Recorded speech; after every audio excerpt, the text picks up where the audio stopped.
Bon, Alexandre Delval, maintenant la question est importante. Oui. Ça a été dit à l'instant par Didier François qu'on écoutait d'Europe 1. Oui. Il dit, voilà, il faut poursuivre la lutte antiterroriste, y compris contre les combattants étrangers, sachant que certains d'entre eux, dont des Français, ont réussi à prendre la fuite et sont donc une menace. Donc il y aurait donc des Français qui étaient prisonniers là-bas, qui se sont échappés, qui sont partis. Est-ce qu'on a quelque chose à redouter? C'est mon Brunet-Métry aujourd'hui. Si Daesh n'est pas mort, alors est-ce qu'on a quelque chose à redouter, nous, Français? Daesh n'est pas du tout mort. Mettez-vous à la place de... ce sont quelques dizaines de milliers de personnes qui ont tenu tête aux armées les plus perfectionnées du monde au niveau aérien, avec des suppléants kurdes au sol.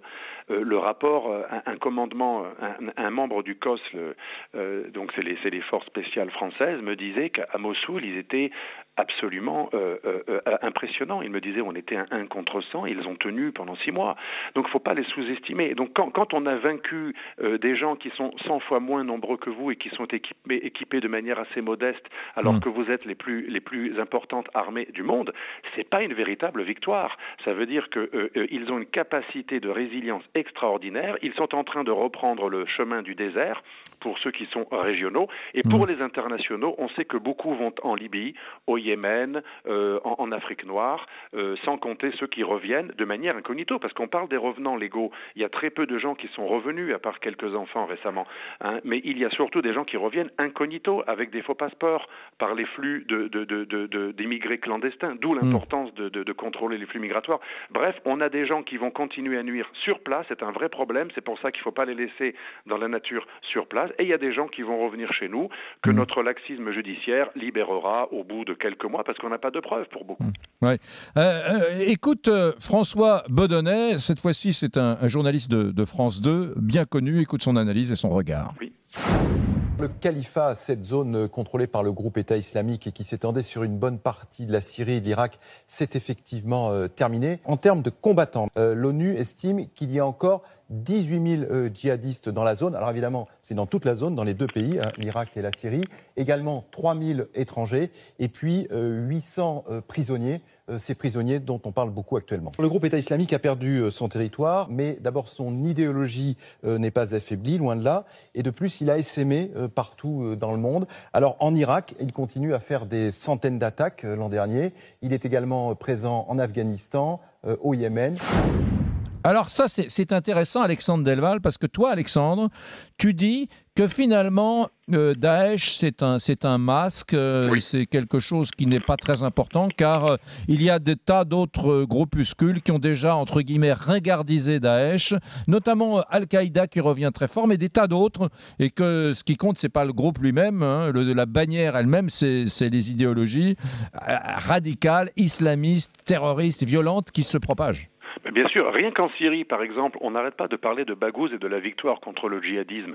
Mais le djihadisme, ce n'est pas que Daesh. Il y a beaucoup plus de militants djihadistes, y compris des militants étrangers, dont des Français, dans le nord-ouest de la Syrie, notamment autour de Al-Qaïda, qui a changé de nom à plusieurs reprises. On va rester simple pour les éditeurs. Il y a à peu près 25 000 combattants d'Al-Qaïda dans le nord-ouest de la Syrie, plus ou moins protégés par nos grands amis de l'OTAN que sont les Turcs. Et on n'en parle pas. Et rien que pour la Syrie, au Yémen et en Libye, aujourd'hui, il y a une arrivée massive de djihadistes et qui sont de plein de mouvements différents, soit des branches d'Al-Qaïda ici ou là, Al-Qaïda au Yémen, péninsule arabique, Al-Aqmi, etc.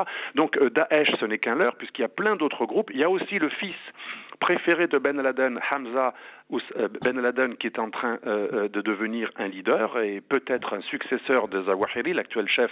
Il y a même des mouvements, l'actuel chef d'Al-Qaïda, il y a aussi des mouvements en Afghanistan qui prônent la réconciliation entre Daesh et Al-Qaïda, cadal historique, puisque Daesh n'est qu'une scission d'Al-Qaïda. Donc tout cela est un leurre. Oui, même si Daesh n'existe plus, le djihadisme, à mon avis, n'est qu'à ses débuts. Il y a parce que, comme disait El Adnani, l'ancien porte-parole de Daesh, ce qui compte, c'est notre idéologie, c'est que les gens adhèrent au projet de la charia. Et on a vu les rescapés de Baghouz, par exemple, les militaires étaient étonnés, les Kurdes comme les Occidentaux, de voir les mamans et les enfants pointer le doigt, hein, le signe de ralliement de Daesh.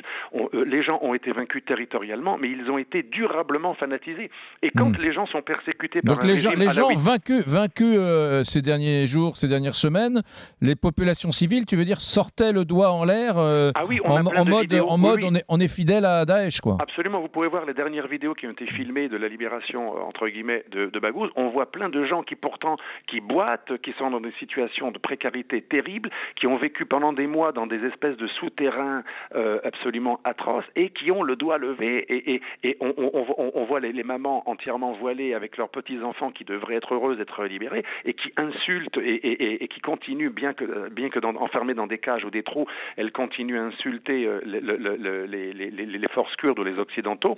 Le degré de fanatisation de ces populations est durable pour une raison très simple. En Irak, comme en Syrie, on a des sunnites qui ont adhéré à Al-Qaïda ou à d'autres groupes djihadistes comme Daesh par réaction à une humiliation supposée ou réelle de la part de non-sunnites.